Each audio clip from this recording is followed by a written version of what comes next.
Confédération de l'Alliance des États du Sahel, plus qu'un terme, c'est une vision qui se met en place depuis le 6 juin dernier. Quelles peuvent être les implications et les défis de cette confédération de l'AES? Les grandes orientations avec Franck Ouédraogo et Sonia Kokti. Le premier sommet de l'Alliance des États du Sahel donne lieu à la création de la Confédération de l'AES.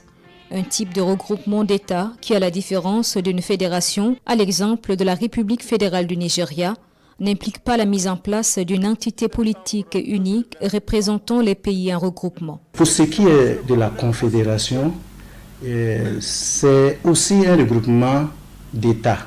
Les États confédérés là vont déléguer un nombre restreint de leur domaine de compétences.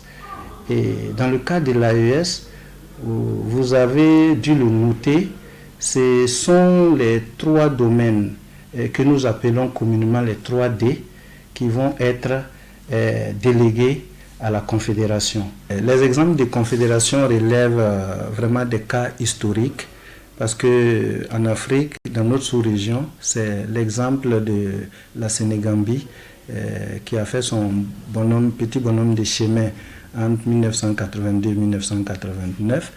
Et vous avez l'exemple encore des États-Unis d'Amérique qui a commencé par une confédération pour aboutir aujourd'hui à une fédération.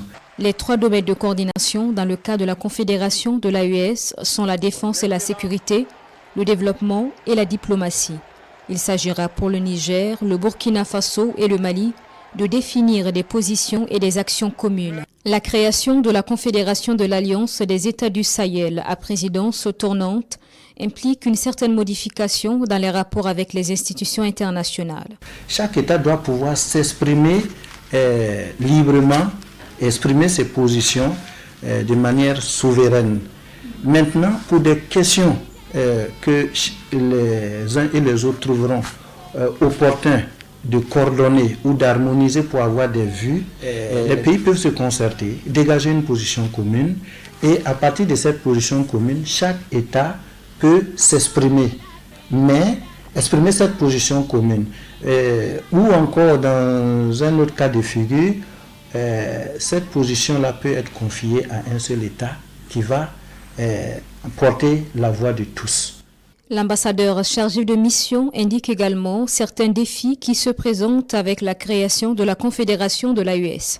Il s'agit notamment de l'effort de coordination permanent des positions des différents États, du positionnement de la Confédération dans le paysage de la géopolitique mondiale. L'avènement de la Confédération est un signal qui a été transmis à la communauté internationale sur l'existence d'une nouvelle entité géopolitique et aussi un signal qui consiste à dire à cette communauté internationale-là qu'il faut déjà anticiper les méthodes de collaboration, les méthodes de consultation.